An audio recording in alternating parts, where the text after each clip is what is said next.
single day I'm gonna make something great. Using Dulux paint, so not just simply. Every single day I'm gonna make something great. Hello people, this is Connie from Camp Decorations. We are going to talk about protection on the building site for spraying. And as you can see, I have all sorts of protection that I use on the building site for spraying. And you need protection because overspray is a killer. You have to make sure whatever's in the units that you're spraying is well protected.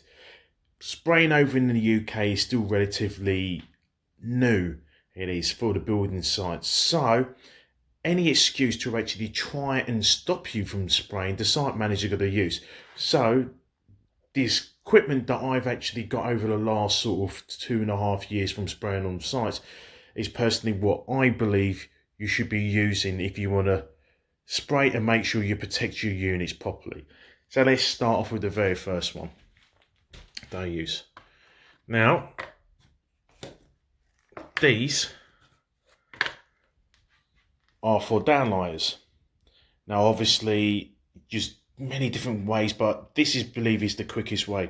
Now these downlighter covers you can get, I mean they literally, the downlighters you get on site, they usually come and the spark sleeves a plastic protective covering over it.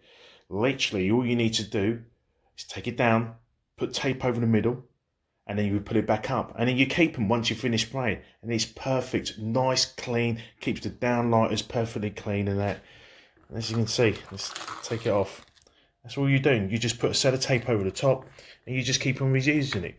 Every time you finish, you take it away with you.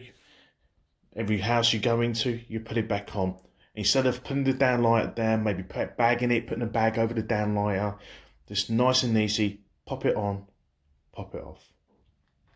Right, so these are the covers that I use anyway, and 9 times out of 10 downlighters are pretty much the same size. Now you do get slightly bigger ones where you might have to really try and force these covers on, but they still go on. It just takes a little bit of a knack and a little bit of pressure to get them on, but either way these are the way to go for spotlights, downlighters. Right, smoke head. Now you got your smoke detectors.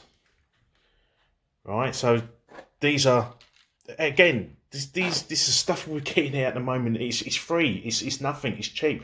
Now these are the covers that go in the smoke heads, or fire alarms, or smoke alarms, whatever you want to call it. Now what I usually do, I'll tape up the base, and then I'll just use their covers and put it on top. Job done. Now the whole smoke alarm is totally covered. So that's another piece of real cheap, easy protection. What it's costing you is masking tape. I've been on sites where basically the site manager has actually said, no, he doesn't want his smoke alarm covers covered in paint, even though they do throw them away afterwards and that. So what I've done is I've decided to keep a few. So I'll go into a new building site, which is ridiculous really, but you go into a new job, I'll take their covers off, I'll tape it up, put my cover on and that, spray over it. Once I've finished, take my cover off and put their cover on if they're that worried. But this is the level sometimes that these guys are going on, the site managers. It's because it's new and they don't know what to expect. So they look for an excuse to actually turn around and say, oh no, I don't want you spraying on site because I've overspraying, it's going everywhere. This way, you'll make sure it's covered. No problem. Your protection's off, your protection's back on, nice and clean. Right.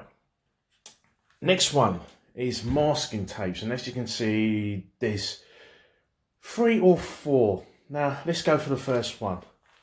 Now I use KIP 301 masking tape with my hand masker. Expense wise it's not too bad. You're talking about, I think it's about £2.50 a roll. Now we've got the Nopi tape. And it is worth your while knowing what tapes to put where, because you can't just think you get any masking tape, put it on and it will do the job. No, it doesn't work like that. It really doesn't. You can get really, really cheap masking tape like from B&Q. You go and tape up your sockets and switches. As you spray, it literally blows it off. It's absolutely useless. Now, this is cheap. This is like, oh, Not too sure, maybe it's about £1.50 a roll, I'm not too sure. My firm gets it for 80p, but either way, Nopi masking tape, and I use those for sockets and switches. So really good for that, you know. Put it on, spray it, next day, tear it off, nice, clean. Doesn't like tear in tiny little bits and pieces, you're able to peel it all off. So, good cheap brand of masking tape. Right, now Tessa. This is Tessa Precision Masking Tape. I've only got a little bit left, as you can see.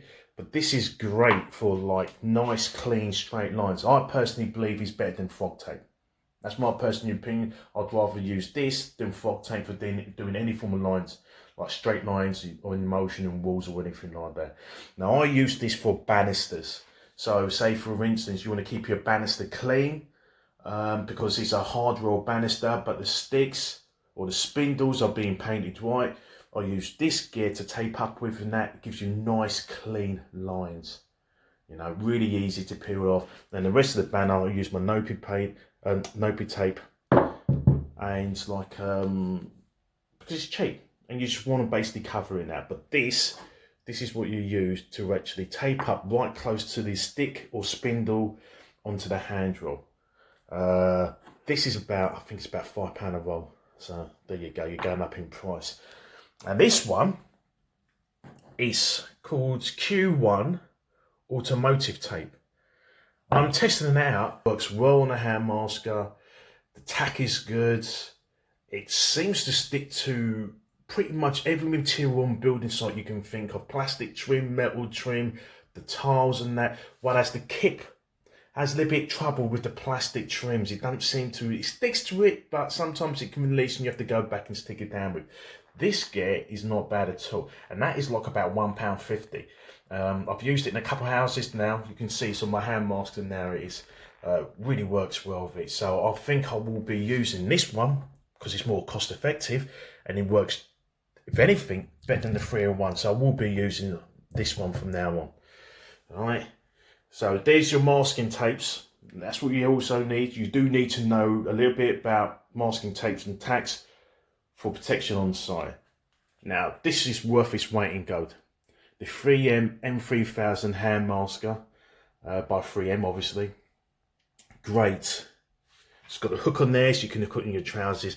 I've taped it up to make sure the hook doesn't fall out because it used to fall out in place.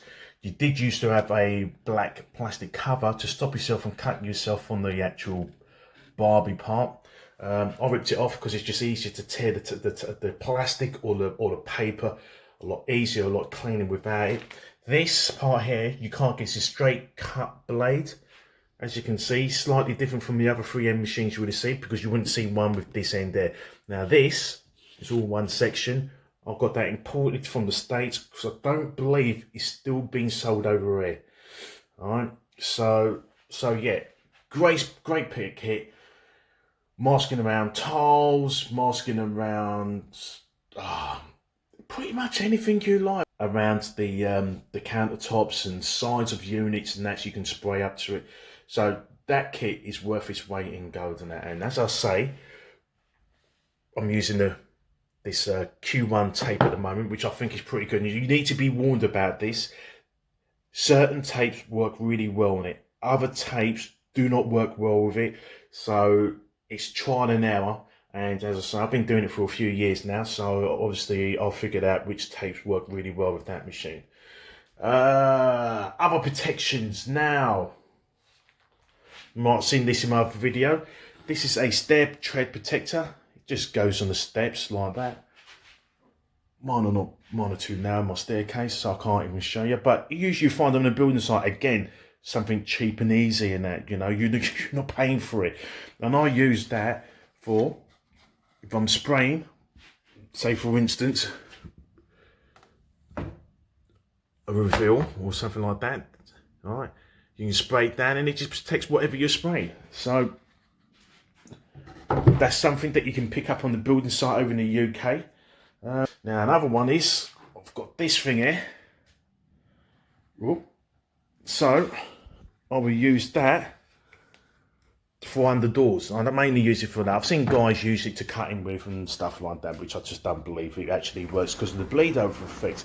But on the building site, you have to cut down on overspray. They are looking for any reasons for them to turn around and say to you, no, don't want you spraying in there, it's too dirty. So when you're spraying doors, I usually put that underneath the door. As you can see, nice and easy. Spray it down, overspray, it's on the shield and that. You can do more likely about 12, 15 doors before you actually get to clean the blade off of that. Bends at any angles, got a little sort of butterfly nut down there. So, no, I've done it up too tight and I've only got one hand, I'm using one hand, so I can't undo it. Another one is Trimco paint shield. Now, I think, where did I get this from? I think it was my paintbrush. Now, this is really handy. Made out of cardboard. Does come in longer lengths. I've cut this down specifically for the size of window reveals that I was actually spraying. So that's the pole it comes with. It comes with an angle, or you can put it in there to make it straight. So what happens is that it slides in into this part here, and then you can hold it, and this is another form of paint shield like that, pretty much. So I've just put it together now. So as you can see, like certain windows on site are smaller than others and that, and these are perfect for like the ones where you've got a long reveal side but a small reveal at the top. So you can cut these down to size or whatever not, and these are great. This is a great piece. I mean, they usually last about 3 months before you think, right, okay, too much paint on, starts to become bendy, need to throw them away. They're very, very, very cheap. I think there's something like about 60 pence per shield and that. So it's next to nothing. It is really, really cheap and it's well worth it, just because obviously it eliminates overspray. So, you know, I mean, I've been waiting for absolutely ages for them to send them over, and they've been sending them over here over the UK for the last sort of year and a bit now. So yeah, great piece of equipment again for overspray and protection.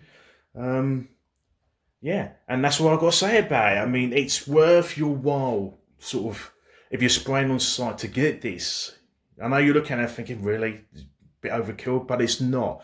If it's got to cut down on the overspray and then carry on allowing you to spray more units because they can see that what you're doing looks professional, then it's all good for you. I mean, like, you're carrying on making money. The site managers are more relaxed about us spraying on site. So protection is paramount. It is so important. And plus also getting the right stuff to make it easy for you.